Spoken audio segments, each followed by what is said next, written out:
বিভিন্ন ধরনের খবর আসছে গোপালগঞ্জ থেকে। আমি ইউটিউবে দেখছি, পার্সোনালি দেখছি, বাংলাদেশের প্রত্যেকটা পাড়া, মহল্লা, থানা, ইউনিয়ন আমি চিনি, জেলা তো চিনি। সেইখান থেকে যেসব খবর আসছে, এটা তো মানে শরীর হিম করা, দম বন্ধ করার খবর আসছে। একজন বলতেছে এখান থেকে 16 থেকে 20 জন লোক নিহত হয়েছে। আমি নিজে দেখলাম একটা লোকের গলায় পা দিয়া, পাড়া দিয়া আমাদের আইন শৃঙ্খলা বাহিনী ধরে রেখেছে। সারা দিন যেভাবে যুদ্ধ হয়েছে, এটাকে যুদ্ধ বলা যায়? এইটা হলো আসল যুদ্ধ হয়েছে।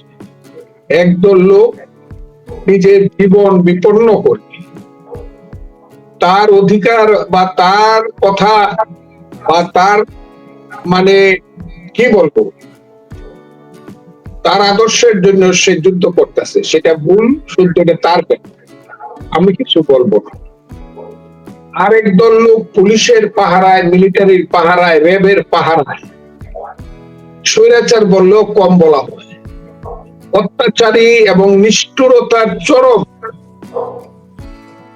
শিখরে আরোহণ করে তাদের ঘাড়ের উপরে পা দিয়ে মিটিং করতে গেছে। কোথায় মিটিং করতে গেছে? গোপালগঞ্জে। ঠিক আছে, মিটিং করতে গেছে, সেটা সারা দেশব্যাপী তাদের জুলাই প্রোগ্রাম তারা করতেছে, গণসংযোগ। কালকে দেখলাম হঠাৎ করে আমার বুকটা একদম কাইপে উঠলো। একটা ছেলে স্ট্যাটাস দিল, আমরা গোপালগঞ্জ অভিযানে যাচ্ছি। আরে বাংলাদেশ, গোপালগঞ্জ অভিযানে যাচ্ছি। কারণ আবার একদল লোক বলা শুরু করলো, ওইখানে আমরা 32 নম্বরে যা করেছিলাম, আমরা সবাইকে নিয়ে এইটা বলবো যে তাকে নিশ্চিহ্ন করলেই নাকি বাংলাদেশের মুক্তি। এই ধরনের নিমক হারামজাদা, এই ধরনের বেঈমান বিশ্বাসঘাতকের দল, যারা মুক্তিযুদ্ধের প্রধান নেতার কবরটা পর্যন্ত তুলে ফেলে দিতে চায়। আমি কালকে থেকে খুব আতঙ্কে ছিলাম, কারণ এই দেশটা তো আমার চেনার খুব বাকি নাই। আবার ইতিহাসে এই দেশটাকে আমি চিনি,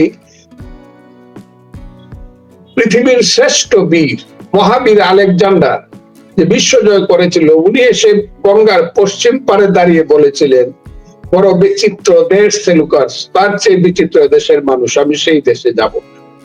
এই যে বিচিত্র দেশে কি হতে পারে, কি হতে পারে, এটা এখন আর আমার বিশ্বাস করতে ইচ্ছা করে না। যা ইচ্ছা তা হতে পারে। আর যে দেশের নেতার নাম হলো জনাব মোহাম্মদ ইউনূস, যে ইউনূস সাহেব সকাল বিকাল রাত্র দুপুর তার চেহারা এবং কথা বোঝা যায় না উনি কি বলতে চান। এখানে আমার মনে হতেছে, এখানে যদি রক্ত গঙ্গা বয়ে যায়, বঙ্গোপসাগর সমুদ্রটা যদি বাঙালির রক্তে লাল হয়ে যায়, তারপরে ইউনূস সাহেব সেই রক্তের সাগরে বসে উনি আনন্দ করতে পারবেন। এত বেশি নির্মোহলোক বা এত বেশি কি বলবো তাকে মনে হয়, কি মনে হয় আমি বলবো না। সারাদিন মারামারি হচ্ছে, বিএনপির নামে স্লোগান হচ্ছে, তারেক রহমান সাহেবের নামে বিশ্রী স্লোগান হচ্ছে, মারামারি হচ্ছে, মরে যাচ্ছে মানুষ। উনি নির্বিকার, উনি কি চান এই দেশে? কাজে উনি যে দেশে বসে আছেন সেখানে গোপালগঞ্জে কি হবে, এটা আমার মনে আজকে কালকে রাত্রে থেকে আমার প্রশ্ন আসছিল এবং আমি প্রশ্ন করছিলাম, তাহলে কি শেষ পর্যন্ত টুঙ্গিপাড়া থেকে, যে টুঙ্গিপাড়ায় আমি প্রথম গিয়েছিলাম, আমি আবারও বলছি, বঙ্গবন্ধু কবর হওয়ার পরে, আমি ওখানে মাজার হওয়ার পরে আমি প্রথম গিয়েছিলাম, এবং সেই সময়টা ছিল গোপালগঞ্জের সব মানুষ যদি শুনেন যারা জীবিত আছে, আমি তাদের 100 মানুষের নাম বলতে পারবো। এবং গোপালগঞ্জের এমন কিছু মানুষ জীবিত আছে যারা সেদিন আমার সাথে ছিলেন, যারা সেদিন ছাত্র ছিলেন। সেই টুঙ্গিপাড়ার বঙ্গবন্ধুর কবরের পাশে আমি দাঁড়িয়েছিলাম। আমি যখন 76 সনের ছাত্রলীগের সেক্রেটারি হইলাম, 77 সনের 5ই জানুয়ারি আমি গিয়ে বঙ্গবন্ধুর কবরের পাশে দাঁড়াইলাম।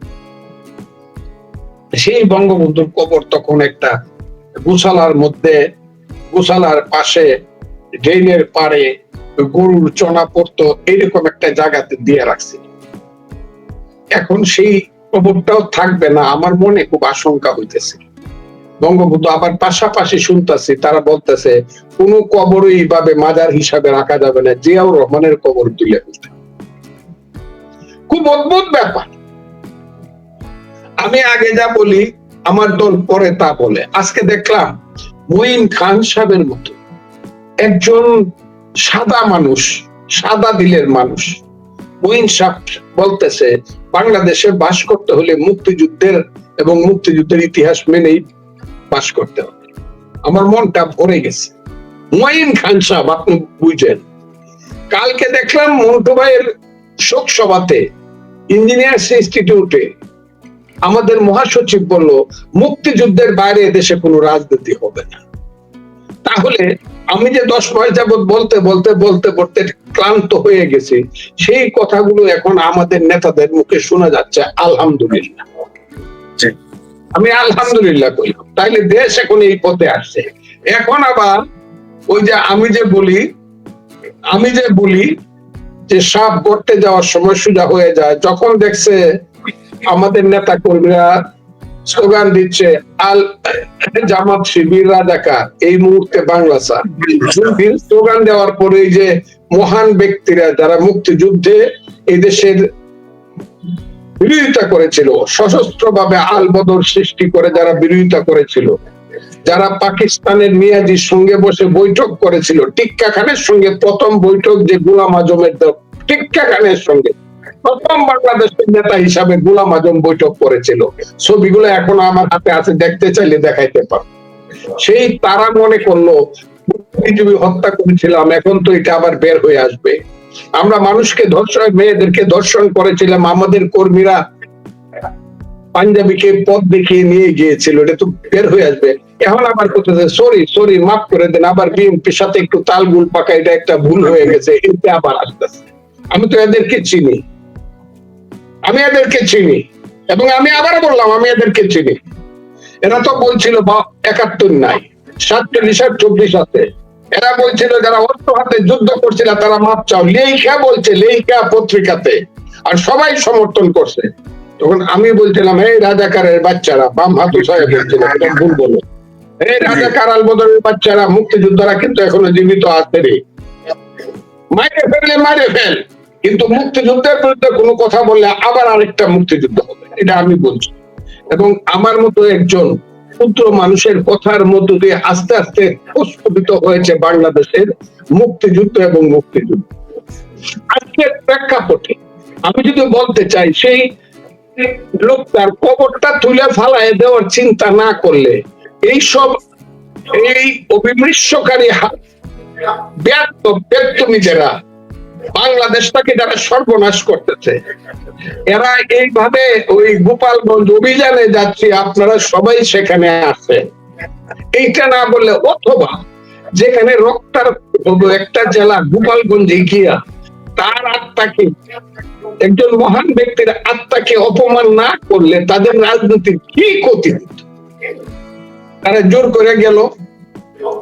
করে গিয়া মিলিটারির, পুলিশের, র্যাবের ঘেরাওয়ের মধ্যে থেকে 3 মিনিট বক্তৃতা করলো, ওরে দৌড়াইয়া পালাইলো, এসপির অফিসে আইসা আশ্রয় নিল। হাজারে হাজারে জনতা উত্তর, দক্ষিণ, পূর্ব, পশ্চিম থেকে গোপালগঞ্জের রাজপথে নামলো, গুলি করলো, গন্ডায় মারা গেল, শত শত আহত হইল। তারপর ওখান থেকে বের হতে পারবে না, মিলিটারি গিয়ে হাত জোর করলো, তারপরে বের হতে পারলো না। এখন বের হয়ে আসলেন কি করে তারা, এই যে মহান ব্যক্তিরা, এত সাহসী ব্যক্তি, আমার ছেলের মতো এদেরকে বিরুদ্ধে কথা বলতে আমার খারাপ লাগে, কিন্তু এরা কাজটা করলো কি? এত লোকের রক্তের উপর দিয়া পরে মিলিটারি ট্যাঙ্কের ভিতরে বৈশা, ভিতরে বৈশা কুত্তার মতো নিজের জানটা বাঁচায় আসতেন। কুকুরের লাইফ, এটা কুকুরের জীবন, সবাই দেখছেন। ওই ভিতরে বসে এইভাবে পালায় আসতে হয়েছে, আর মিলিটারিরা হাত জোর করে পাবলিককে বলছে আমাদেরকে বাঁচতে দাও, তোমরাও বাঁচো। এই কাজটা না করলে, এই রক্তের সাগরটা সৃষ্টি না করলে কি হতো বাংলাদেশে?